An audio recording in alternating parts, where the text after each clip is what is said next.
Welcome to the RNL, the Revolution Nothing Less show. Today is October 7th, 2021. This is our 73rd episode. My name is Sunsara Taylor, and I'm coming to you from Los Angeles, California. Andy Zee, the main host of our show, will be back next week. The RNL, the Revolution Nothing Less show, is dedicated to the single thing that global humanity needs more than anything else. The thing that is needed to wrench humanity off its current course of climate destruction and intensifying misery in every part of this world. A real revolution. A real revolution that overthrows the system of capitalism-imperialism, which is the source of this nightmare.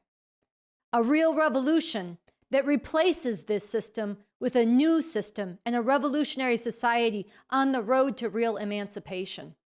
I'm talking about a communist revolution, guided by the new communism that's been forged by the revolutionary leader, Bob Avakian.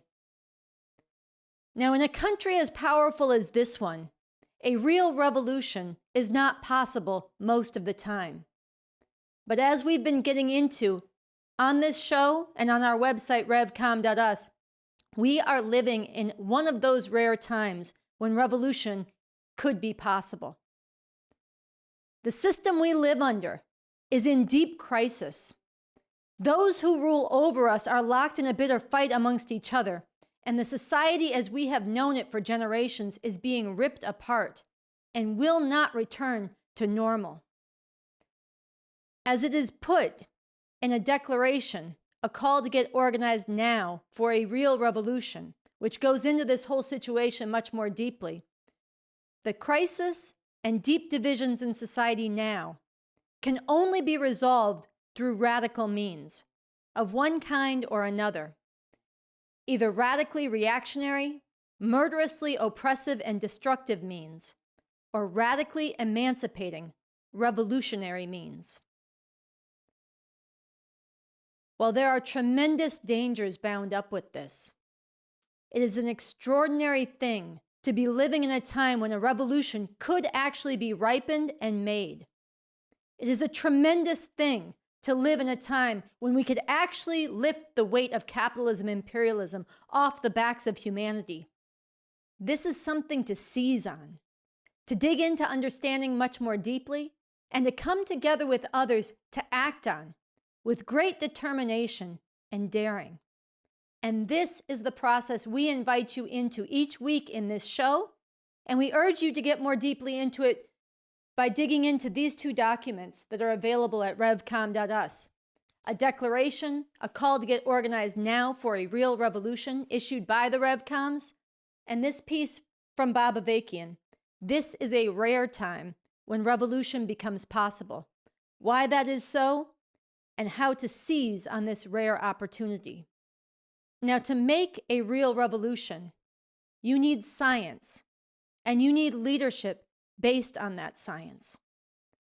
The tremendous importance of this and the significance of the breakthroughs Bob Avakian has made in forging this science and in providing this ongoing scientific revolutionary leadership is something you're going to learn more about in the course of tonight's episode. Tonight, we're going to bring you footage from an important event that happened last week at Revolution Books up in Harlem, New York City, as part of the Brooklyn Book Festival. Now, 60 years ago, The Wretched of the Earth, a book by Franz Fanon, was published, and it was republished recently with a new foreword by Cornel West. And so this was the occasion for an exchange up at Revolution Books between Cornel West and Andy Zee. They both gave presentations. Then they engaged in a dialogue that involved the audience for several hours. The whole event is available, and we'll link to it in our description. It's very rich. And the bulk of tonight's episode is going to be to bring you their two opening presentations. Before we bring that to you, we're going to share with you an excerpt from a presentation that Bob Avakian gave in 2014 as part of a dialogue he had with Dr. Cornel West at that time on revolution and religion. And the excerpt we bring to you is going to tie into many of the themes that Andy gets into in his presentation. In particular, Bob Avakian's repudiation of the outlook of revenge and his insistence that our goal must be the emancipation of all of humanity. But first, we want to take just a few minutes to return to a very important dimension of the deepening crisis facing society, driving things towards a radical resolution, either reactionary or revolutionary. We want to return to the abortion rights emergency.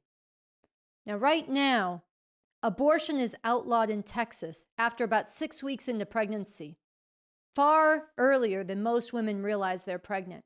Just yesterday, a federal judge temporarily blocked this law from being enforced, and we will be getting further into what this means in the future.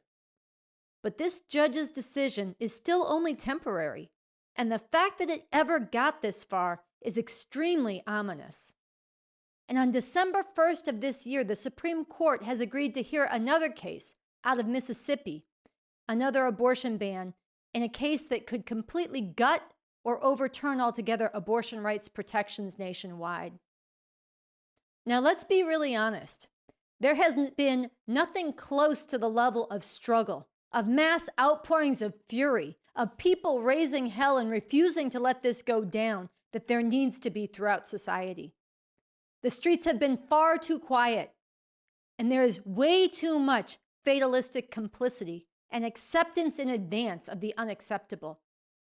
So it is very positive that this past weekend there were marches in over 600 cities nationwide where some of the truth of what is at stake came out.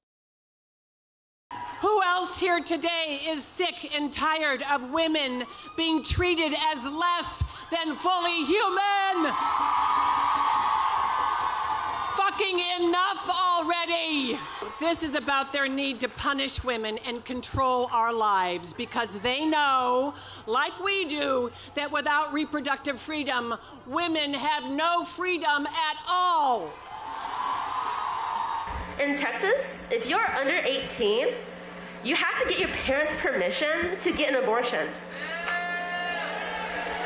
I had to prove to the judge that I was a good student and mature enough to have an abortion. Do you know what I wanted to say to the judge? I am not a baby-making machine, and I should be able to decide if and when I become pregnant. At the same time, too much is at stake to mince words. The main strategy put forward in the speeches across the country that day is a deadly one that will only accelerate the catastrophe we face. We gotta vote. How many of you made calls to your legislators? Elections matter. You didn't get the lesson. How many women have you voted for? Let's make sure we vote. Canvass, register voters. Every woman needs to register to vote right now. Get out the vote in every race. It's not the size of the march that matters, it's the size of our vote. They are not saying stay in the streets and refuse to let this go down. They are saying pour your energies and your time into this system's elections. But as Tony Redtree pointed out in 2 powerful polemics available at revcom.us, relying on this system's elections is not how these rights were won in the first place, and it is not how we will defeat this fascist assault today. And this is all the more so as these fascists are moving rapidly to subvert this system's elections. So it is extremely important and positive that in several cities around this country, the Revcoms cut through this with powerful revolutionary contingents, raising the banner, break all the chains, unleash the fury of women as a mighty force for revolution. These contingents projected the revolutionary leadership of Bob Avakian and invited people into the revolution that he concentrates and is leading. They injected the uncompromising truth that forced motherhood is female enslavement. And patriarchy and capitalism, you can't end one without ending the other. Revolution, nothing less. And these contingents called on people to wage a society-wide fight to defeat this fascist assault on women as part of and while getting organized for the revolution that is needed. All this was polarizing in a very good way.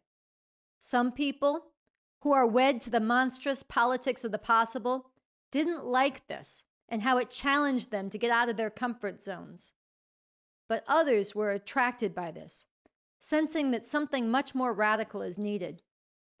These contingents lifted people's sights, tapped into their fury, strengthened their determination and resolve, and pulled some of them into rolling discussions of the Declaration and Call right on the spot. For several hours in Los Angeles, people dug into the questions posed in this declaration on why we need an actual revolution, what this revolution entails, what kind of society this revolution is aiming to bring into being. In this way, they were getting organized into revolution. Now, we'll be covering this more fully in the weeks to come, but here we want to give you just a taste of what this looked and felt like. Then, after you finish watching tonight's episode, we encourage you to go back to our recent episodes, 71 and 72, on our channel here, and to visit our website, revcom.us, where we dig into this battle, what's at stake, and the road forward much more fully, and how we need to wage an uncompromising fight to defeat this fascist assault as part of getting organized for a real revolution.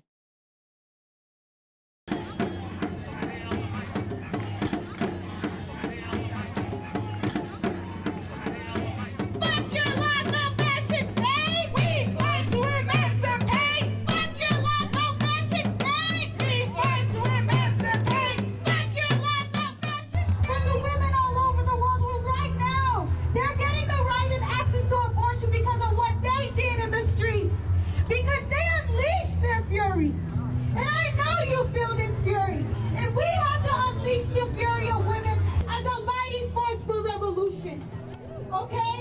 Because patriarchy and capitalism, you cannot do away with one without doing away with the other. You need a revolution to overthrow that system. And that's what we're getting organized for right now. And we're here to say unleash the fury of women as a mighty force for revolution. Break all the chains. Break all the chains, not just one.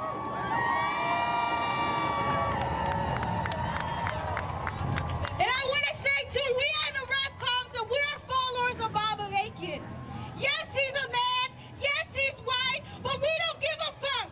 He's brought forward a strategy to make an actual revolution. And you need to know about him. If you want to get free, this is the leadership you follow. Goddamn system. What kind of system is it that puts the right to abortion up for a vote? Degrading women or revolution? I choose revolution. America first or revolution? I choose revolution. Destroy the planet or revolution? I choose revolution. Killing each other or revolution? I choose revolution. Reform this system or revolution? I choose revolution. Saving women or revolution? I choose revolution. I choose revolution. I choose revolution. I choose revolution. I choose revolution. So with that, let's go now to the excerpt of Bob Avakian's 2014 dialogue with Cornel West, where he is speaking on revolution and religion, the fight for emancipation, and the role of religion. And this will be immediately followed by the footage from the Revolution Books program.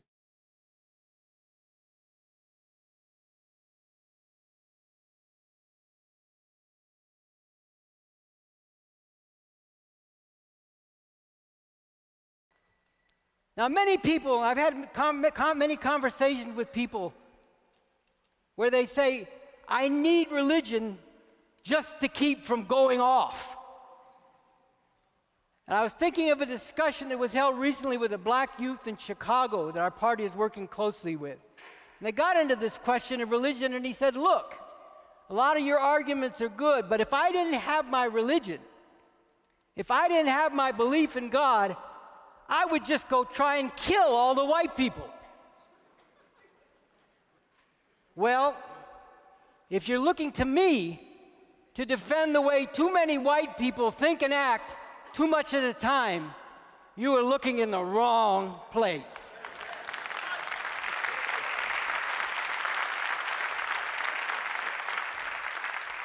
But there are problems with the idea of just taking revenge on those who've had a more privileged position. So you have Black people and other people of color kill off all the white people. Then I guess all the women kill off all the men. Then all the gay people kill off all the straight people. And we keep going till I don't know who's left. But besides that obvious problem, there's another problem. If you kill all the white people and you still have the same system, you're going to have the horrible situation where a lot of black people start acting like white people.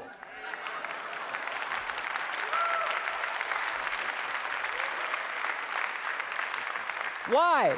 Because you're dealing with a system, and the system shapes things in a certain way. It has certain rules to how it operates, certain dynamics, you could say.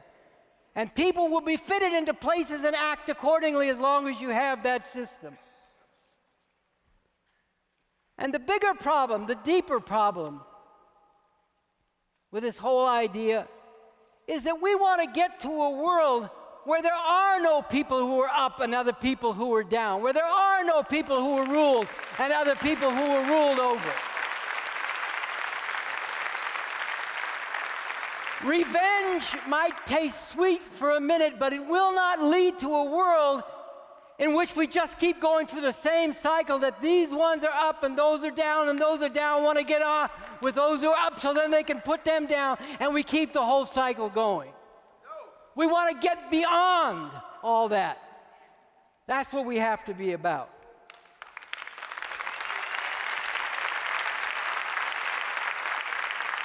And there's a very important example, negatively, that we should all learn from in the state of Israel.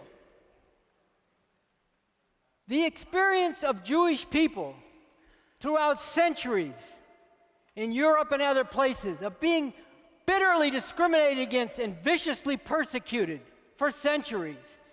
And then under the rule of the Nazis during the time of World War II, being literally exterminated, with 6 million annihilated by the Nazis, certainly ranks at the very top in the whole history of crimes against humanity.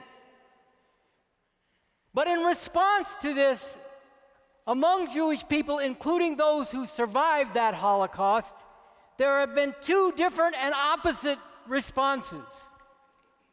One is never again. Never again must this happen to any people anywhere.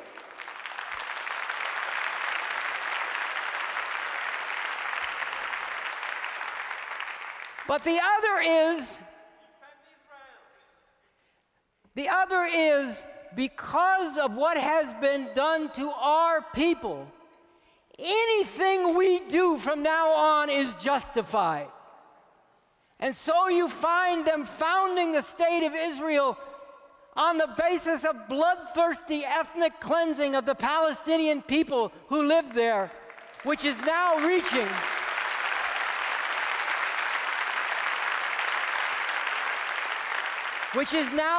genocidal proportions. No. Our answer has to be the first. Never again shall this happen to any people, anywhere. We need to move to a world beyond all that. My name is Carl Dix. I'm going to be a moderator for tonight's program. I'm also a follower of the revolutionary leader Bob Avakian and longtime revolutionary.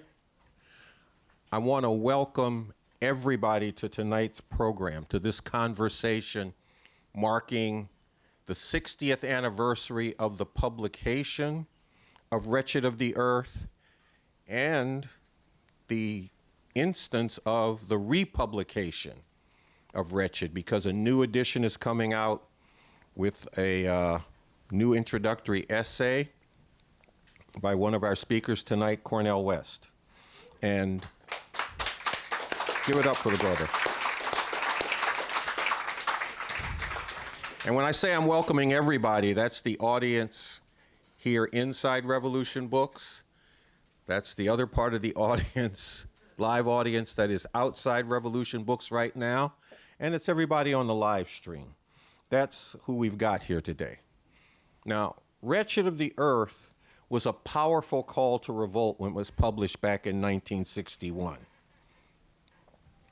Today, as conditions in the global South continue to cry out for revolutionary transformation and acute divisions here in the United States heighten revolutionary potential, it is really on time to have this engaging conversation on Franz Fanon's positive influence as well as shortcomings and the content of national liberation and revolution in today's world.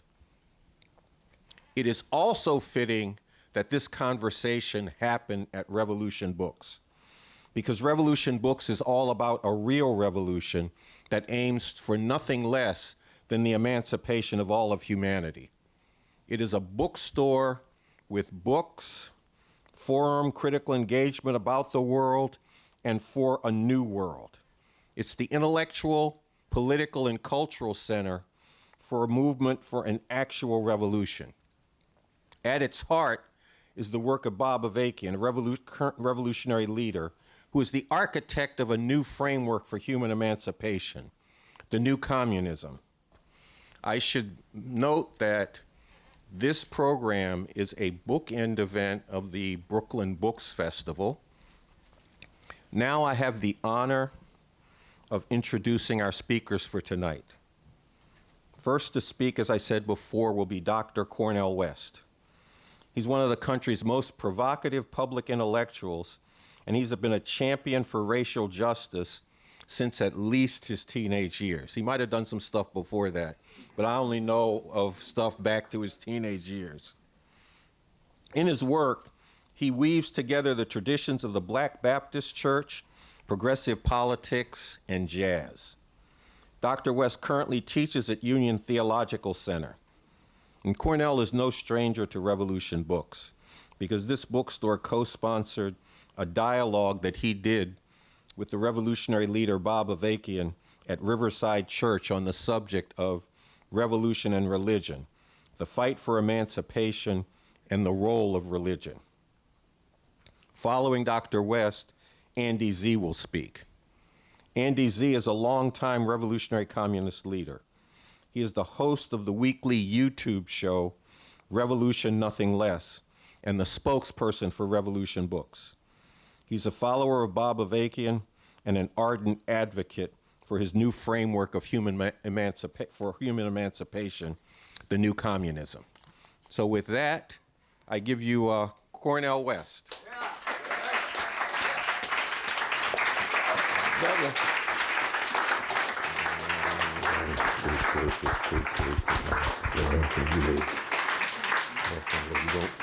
We're going to sit right here. Yeah, indeed.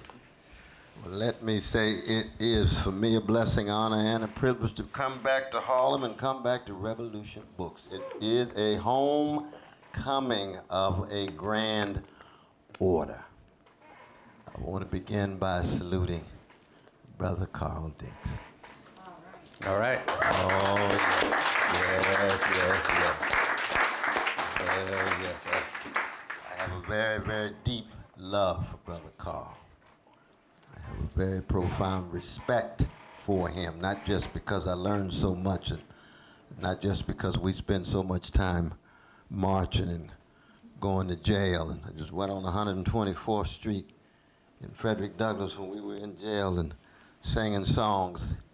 I tried to stay in tune. He was in tune all the time. But when I see Brother Jim Fredtos and a host of others were there, Randy Credico and others, Nellie Bailey representing the great Black Agenda Report, Revolutionary Family, all let's not ever overlook Black Agenda Report. And to be in dialogue with Brother Andy, we've had many, many, many dialogues in restaurants and other places and on the streets and so forth. And anytime we get a chance to zero in on the precious humanity of those Franz Fanon called the wretched of the earth, but we know to be the priceless folk that Sly Stone called everyday people. James Cleveland called ordinary people. In fact, it would just be another week and a half, I get a chance to preach at Abyssinian Baptist Church, which is another kind of homecoming for me. There's a wonderful dialectic between Revolution Books on 132nd Street and Malcolm X, and then just right around the corner, Abyssinian Baptist Church, the legacy of Adam Clayton Powell Sr. and Jr., and a whole lot of other black freedom fighters trying to make sense of a deep spiritual decay and moral decrepitude in the American empire with its vicious predatory capitalist processes and its white supremacists and male supremacists and deeply homophobic and transphobic dimensions. And part of our challenge is to try to bring together the best of spirit, heart, mind, body, organizing, and mobilizing. And so it's always, for me, a blessing to have a dialogue with my revolutionary communist brothers and sisters. I have a profound love and respect for so many of my revolutionary communist brothers. I was Brother Jamil and Noche and Carl, we can go on and on and on. Cadre on the ground, righteous indignation, willingness to live, willingness to die for the people. Nothing like that if we're going to change this beast in which we find ourselves, and we still swinging, trying to learn how to see more clearly. No theory is kind to us that cheats us of seeing. If you can't see AFRICOM on the continent, if you can't see 6,000 military U.S. troops, if you can't see their presence in 43 African countries, if you can't see U.S. imperial presence in Asia and in Latin America, and all you can see is the truncated dialogue between neo-fascist Fox News and neoliberal CNN, that's a Keith Sweat moment. Something just ain't right. Time for you to see these class struggles going on.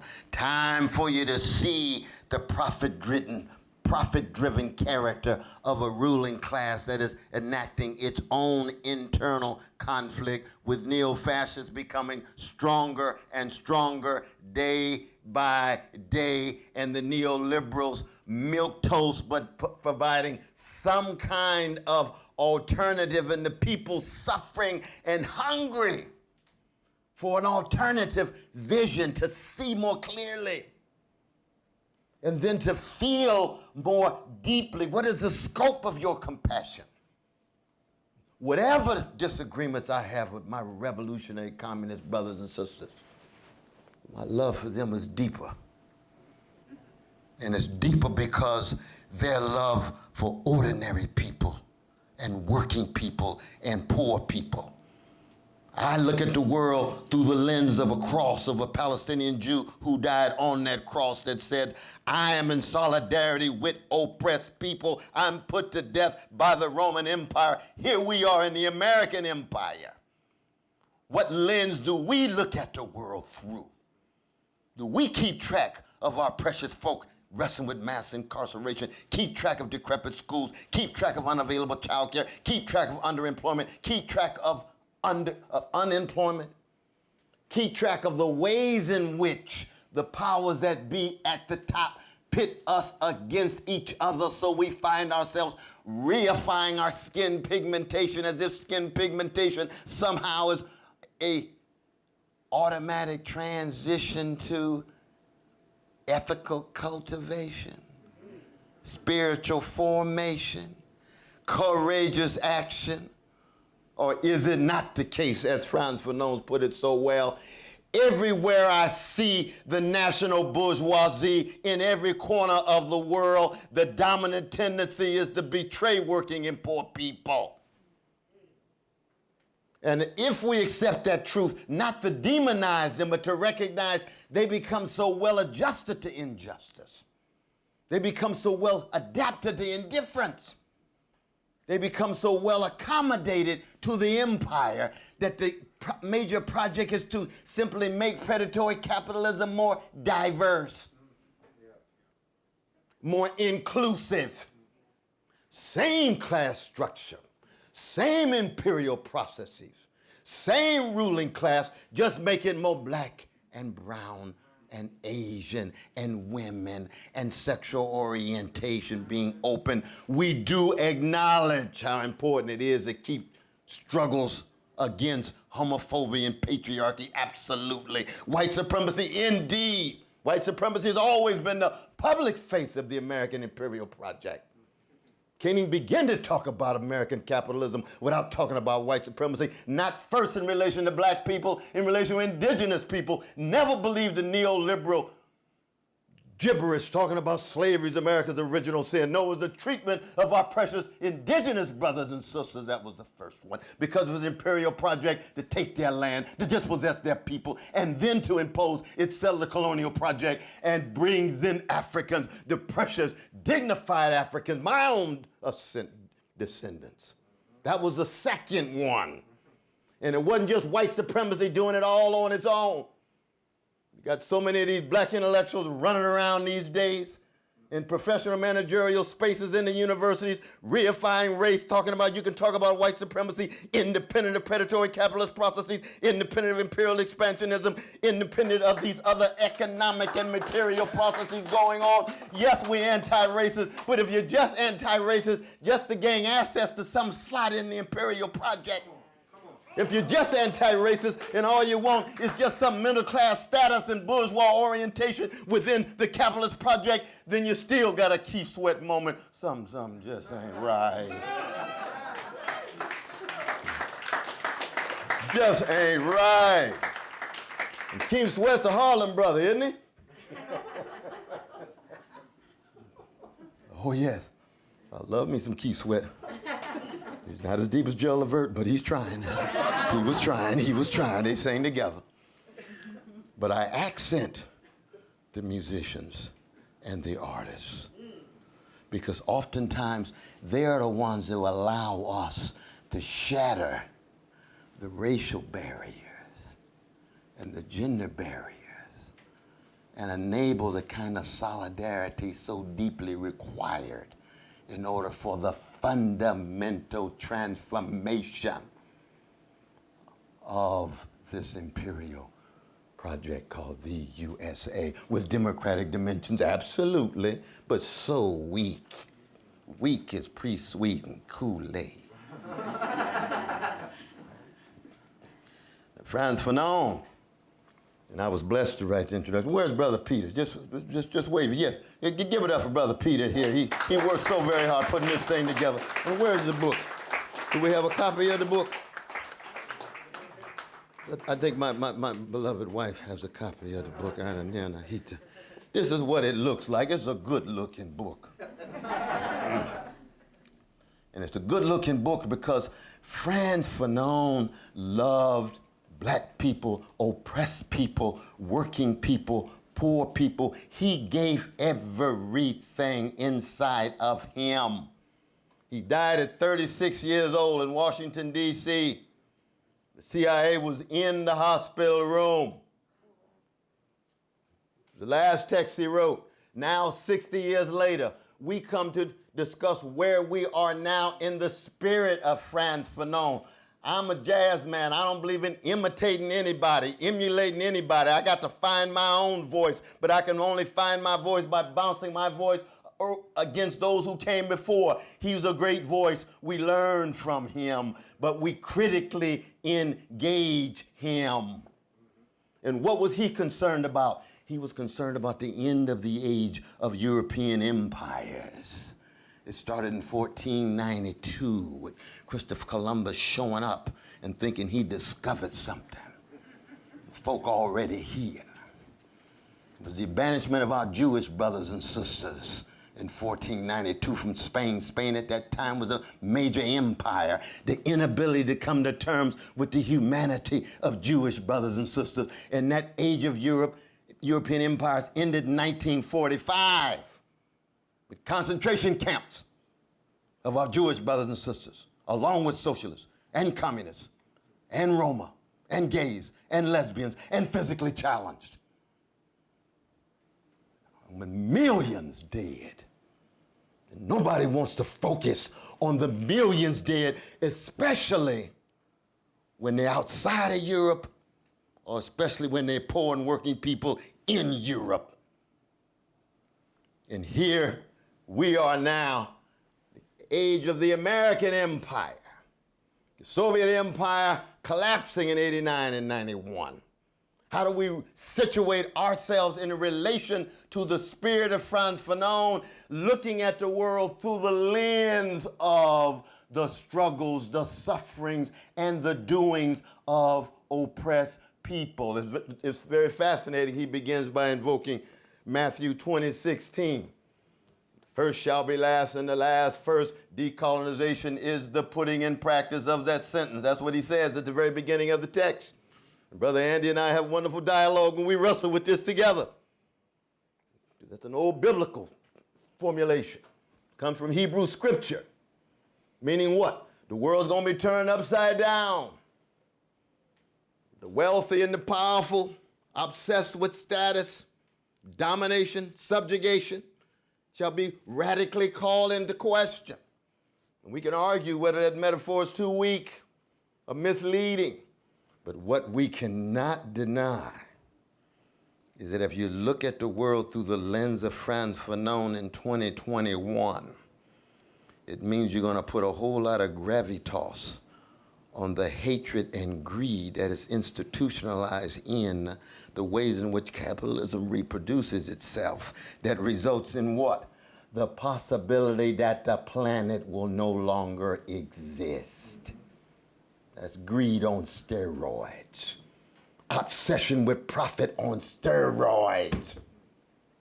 Nuclear possibility, just pushing a button and it's over. And then economic catastrophe with wealth inequality running amok. And then you add the pandemic, you add the lockdown, you add what's happening in New York right now in terms of workers more and more pushed out. Where are we? Brother Martin said it's chaos or community. Well, what are the revolutionary possibilities in this particular moment in which this kind of ruling class internal conflict, this kind of mass misery, embracing more and more poor and working people and some of the middle classes? Now, the well-to-do, they're off luxuriating in the lap of luxury itself. Thoroughly disconnected, unconnected. And yet, sooner or later, as Malcolm used to say, right in this beloved community, chickens will come home to roost. Sooner or later, you're going to reap what you sow. Sooner or later, the very thing that you repress will return and come to your house, in your own community. So what's happening right now on one side of town, or gentrification inside your own community, land grab, power grab, sooner or later, you're going to have to come to terms with the consequences. You're going to have to come to terms with the effects. And what Fanon was saying was, in the 1950s, with the collapse of European empires, I'm going to highlight the decolonizing of Africa and the third world. We want independence in Africa. We want independence in Asia. And we look back now 50-some years, and what do we see? Neo-colonial elites in these same places, reproducing capitalist processes, reproducing imperial sensibilities, reproducing too often patriarchal sensibilities and homophobic ones, and some of the very ones who were talking about freedom in the 1960s and 70s become the defenders of a status quo that are deeply tied to the U.S. imperial network. Yes, Franz Fanon saw it in the pitfalls of national consciousness. He saw it in the text on national culture, teaching us what? Somehow we've got to generate new forms of solidarity, which means new forms of seeing and feeling and courageous acting and ways in which we organize and mobilize. That's why sometimes it's a surprise when you see me marching with my revolutionary communist brothers and sisters. And there's a beautiful black sister on my left, 75 years old, carrying her Bible. And there's a hip-hop artist on the right, in dialogue with Tupac. MC Light. And then we got Carl and Andy. And they're talking about my very dear brother, Bob Avakian. I love that brother too. I have great respect for that brother too. We wrestle with issues. We agree to disagree on certain things, but we look at the world through the lens of oppressed people. Revolutionary Christian, revolutionary communist, yes indeed. Why? Because in a desperate situation in which if you don't feel the righteous indignation given the overwhelming suffering and misery in this community and other communities and corners all around the world, then you're not going to be part of the transformation. And you may end up being part of the problem rather than part of the solution. Part of the catastrophe rather than part of the resistance to the catastrophe. That's precisely how these multi-layered contradictions are taking place, and we don't know where they're headed, but we do know there's a real chance of fascism in America. And don't think just because we had some milquetoast neoliberal Biden standing in the way to hold it back, that that's going to be strong enough. He's too spineless. And we've debated on voting for him and so forth and so on. With Avakian came out swinging, didn't he? Usually the Revolutionary Communist Party look at me and say, Brother West, you wasting all this time on electoral politics. You know we need revolution. You know we need revolution. I said, I understand, my brothers, but I've got to be able to also move in and out. I'm an inside-outsider. Putting pressure inside the system, putting pressure outside the system, stealing away on Sunday to worship my God, and then breaking loose on Friday night at the nightclub now. That's what you call jazz life. There's nothing wrong with that. It's just what it is to be a black man in America, to preserve your sanity at least 4 days of a week. It's true. I'm gonna sit down and let my brother talk. But I do want to say this, especially right here in Harlem. What Fanon understood in talking about revolution is that you have to begin with the psychic scars as well as the economic misery.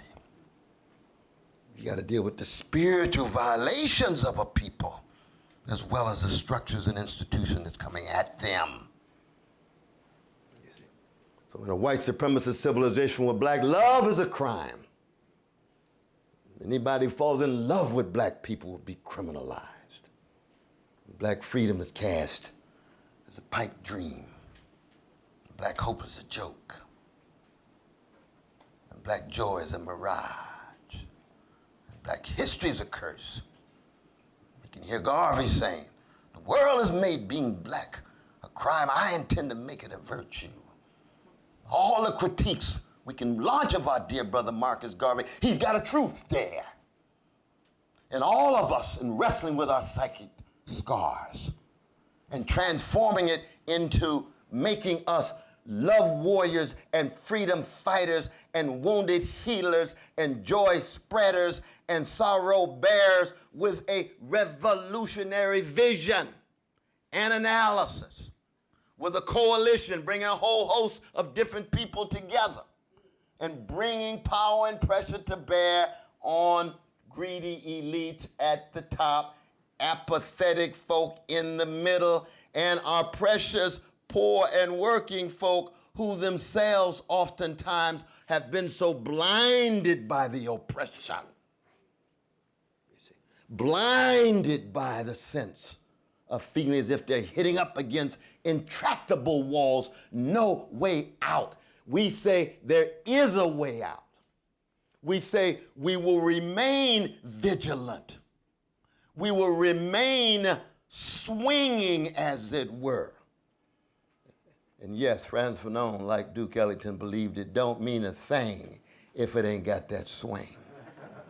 Because when you fight with a revolutionary vision and analysis, and with various coalitions bringing people together, solidarity, critiques of capitalism, imperialism, militarism, white supremacy, hatred against anybody, be it Palestinian or Jews, be it Arabs or Muslims, be it Buddhists, be it indigenous peoples. And you say, no, we're going to transform any form of hatred into a hatred of the structures of oppression and a hatred of the obstacles of folk coming together to try to engage in the expansion of freedom possibilities. Who knows where we end up? It's hard to say. If the neo-fascists triumph, Revolution Books shut down, Brother Raymond. Andy, myself, Anahita, my wife, Carl, Sister Levette, and all of her loveliness. They're going to try to crush us like cockroaches. And we say, we are committed no matter what, because we got a love and a commitment to the people. And that's very important. Because if all they can do is kill us, then that shows their limitations. Because we got ideas, we got legacies, we got memories that will live on forever. And so it is with Franz Fanon 60 years later, so it is with us 2021, trying to look for ways out. That's what Brother Andy and I and Carl are here to do, trying to find some ways out. Brother Andy, come on.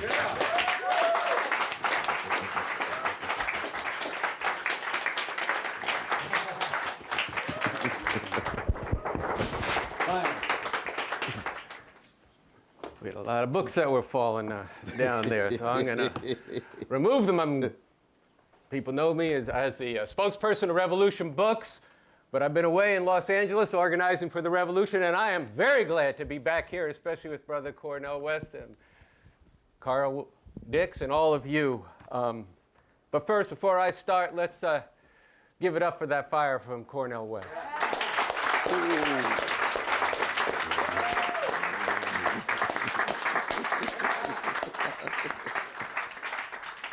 We are prepared to make any sacrifice that's necessary to overthrow this beast of U.S. imperialism.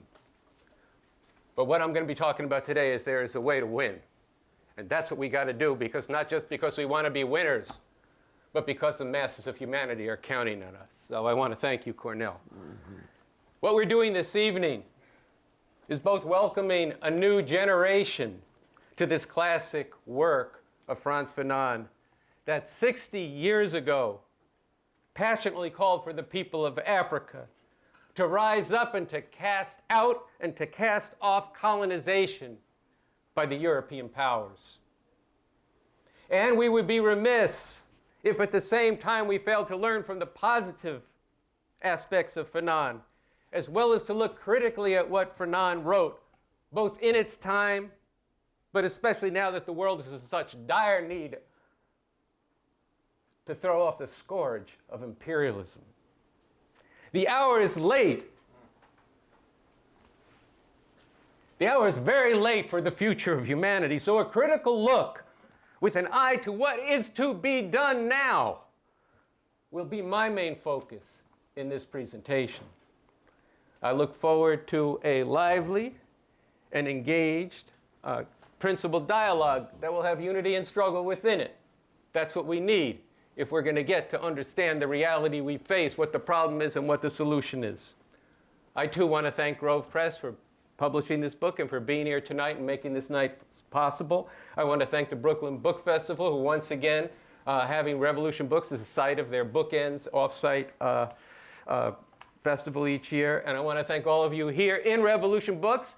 And while I can't see you, I want to thank everybody out in the street.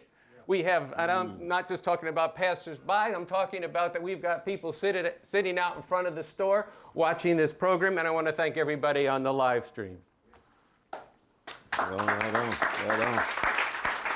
So, reading anew Frantz Fanon over the last few weeks, The Wretched of the Earth, I was struck, too, by the fire of his implacable hatred for European colonialism, what it had done to the very being of the people in the colonies of Africa. Fanon's vividly portrayed psychic cost in the bodies, the minds, and the spirits are like daggers. Fanon was on a mission to sound an alarm and wake up nations and peoples.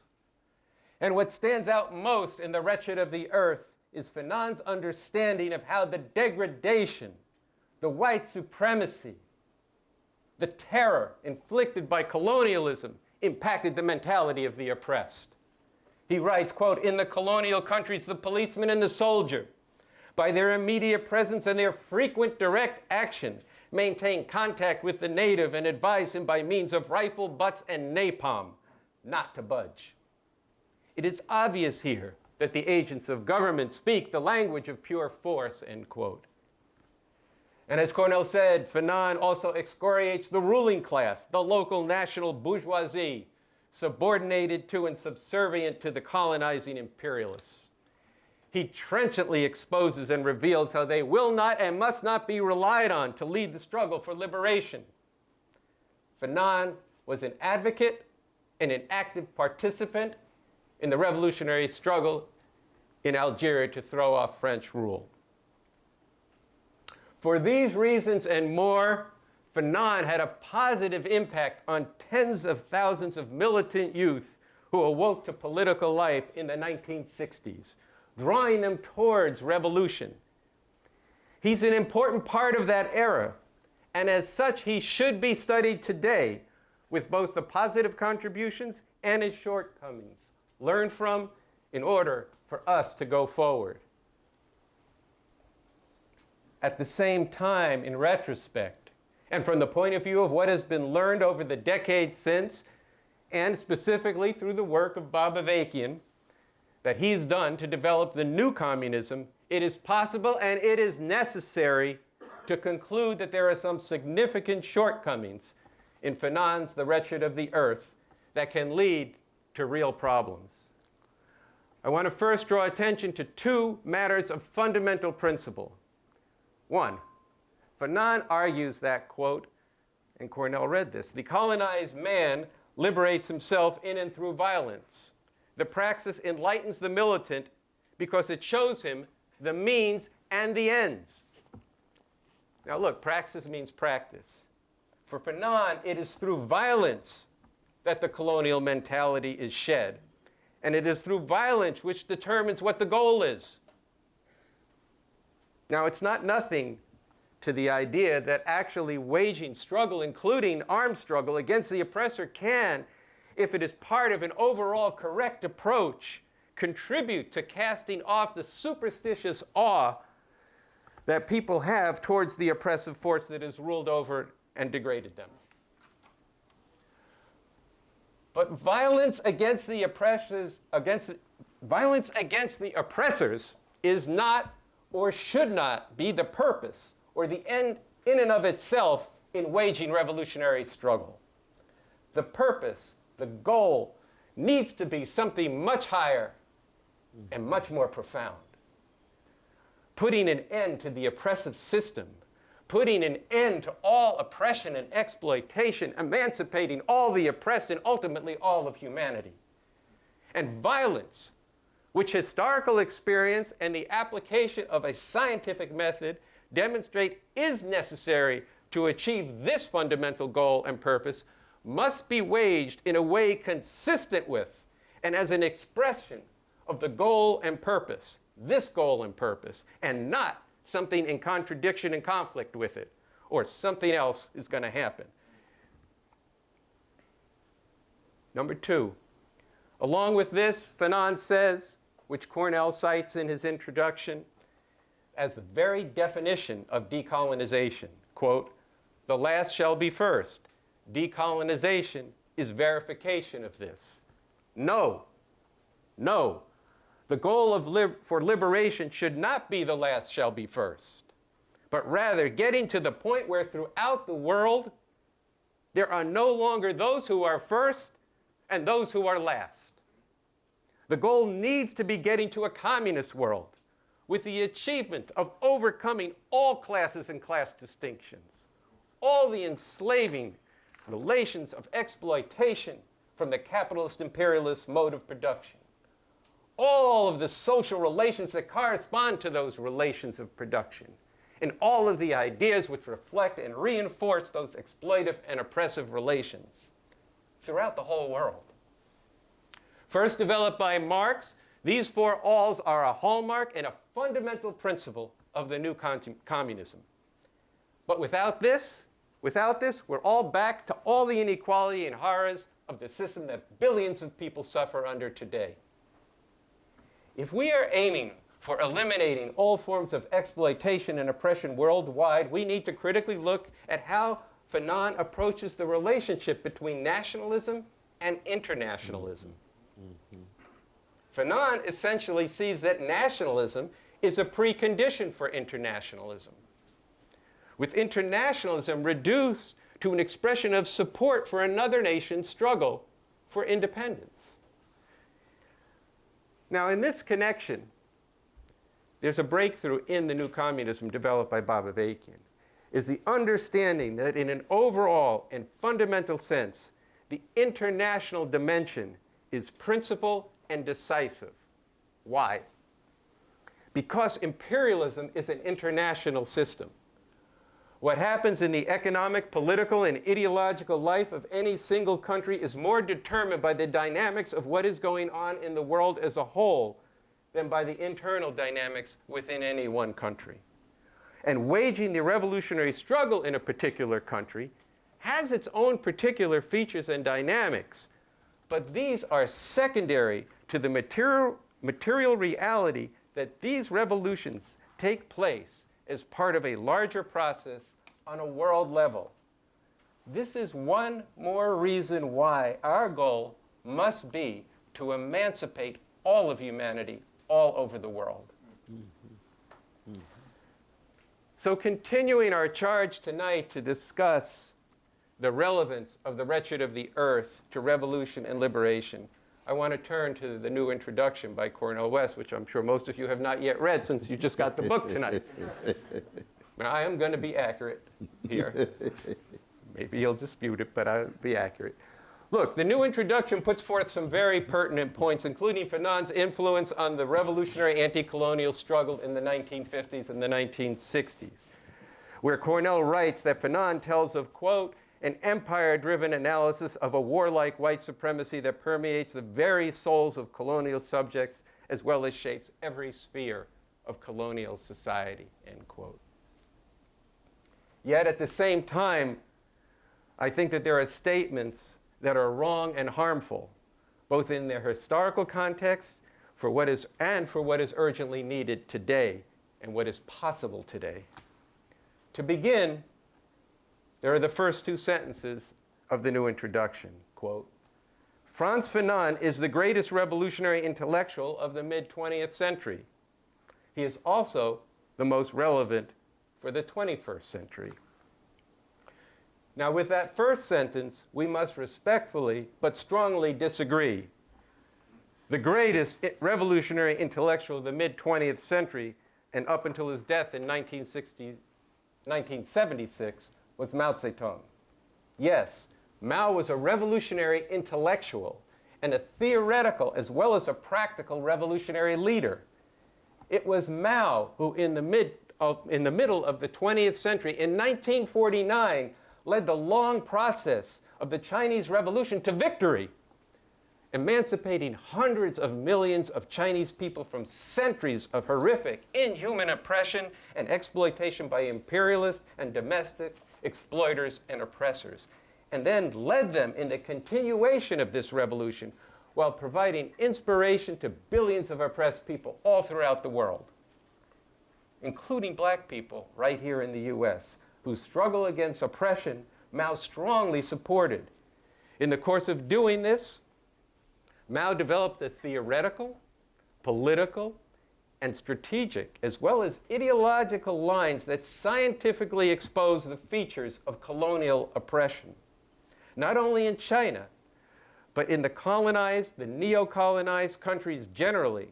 And he provided important orientation and guidance for the revolutionary struggle in those countries, with significant relevance for the revolutionary struggle in the world as a whole, including in imperialist countries like this one, the United States.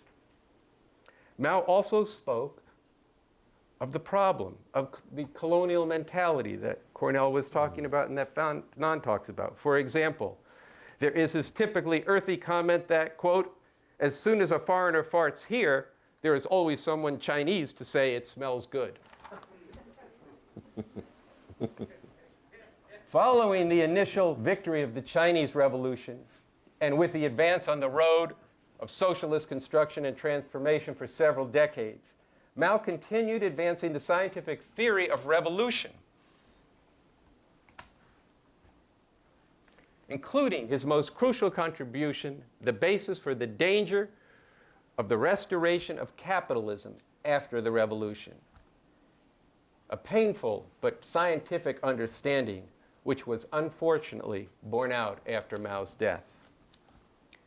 Look, there's more to say about Mao's contributions, and I've prepared a short paper from which I drew this talk, which you can get at the counter or from a representative of Revolution Books tonight, that goes more into Mao and also goes more into Bob Avakian. Which will bring me to the second sentence of Cornel's introduction, that Fanon is also the most relevant revolutionary intellectual for the 21st century.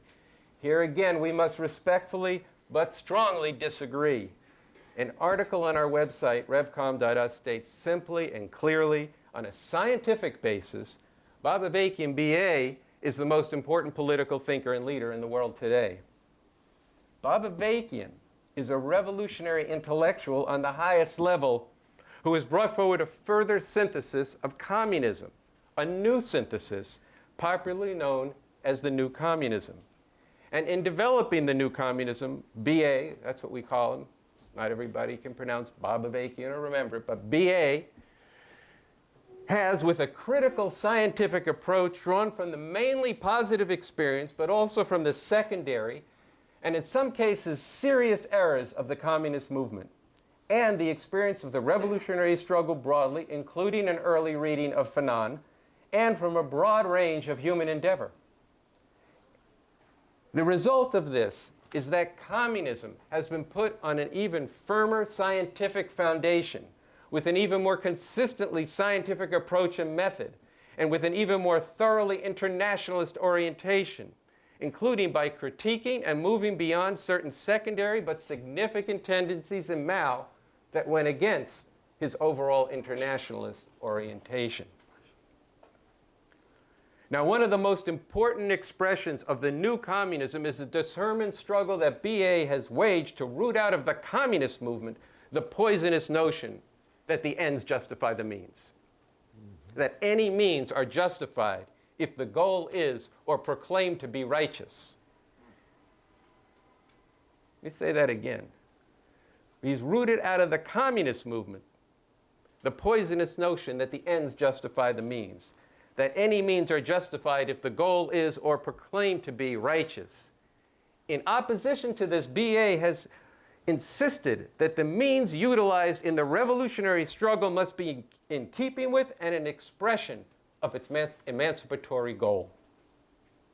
B.A. repeatedly emphasizes that the purpose of this revolution is not revenge, and the fundamental goal is not the last shall be first and the first last, but is the emancipation of humanity and the bringing into being of a world in which there will no longer be those who are first and the many others who will be last. More, he's developed an actual strategy for making and winning a revolution in a country like this. He's authored, as Carl Dix said earlier, the Constitution for a New Socialist Republic in North America, which is a sweeping vision and a concrete blueprint for a radically new and emancipatory society. These are unprecedented contributions to revolution. And last, it is worth returning to the following statement from the conclusion of Cornel's introduction.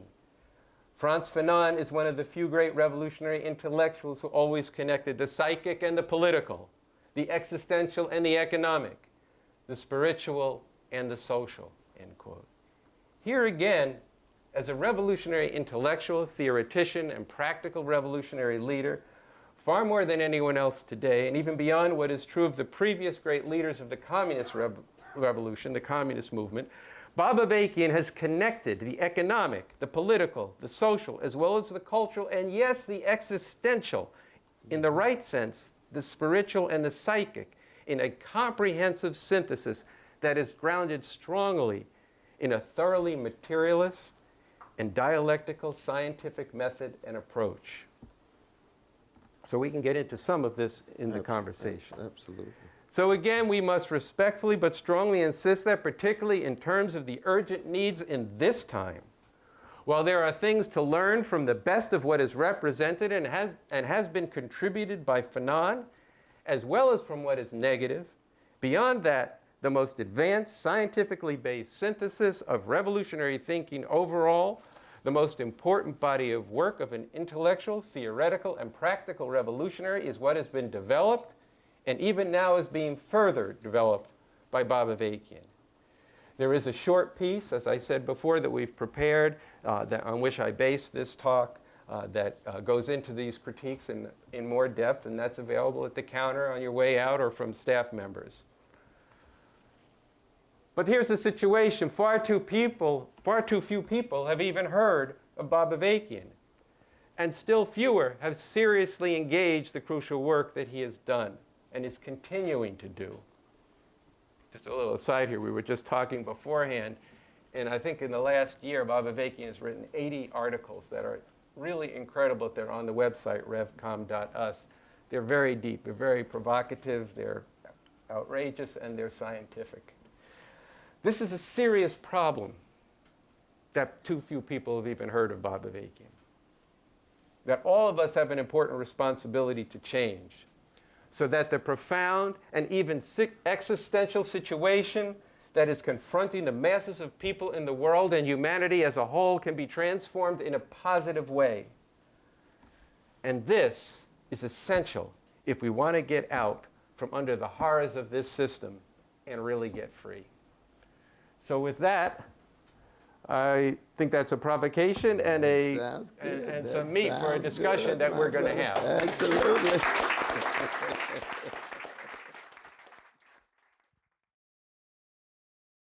All right, so Andy Zee and Cornel West, we really want to encourage you to go and watch the full exchange that follows. It's really riveting, it's rich, and we need much more of this kind of deep and honest and principled engagement over the biggest questions of the way forward to emancipate humanity. So we'll link to the full program in the description below.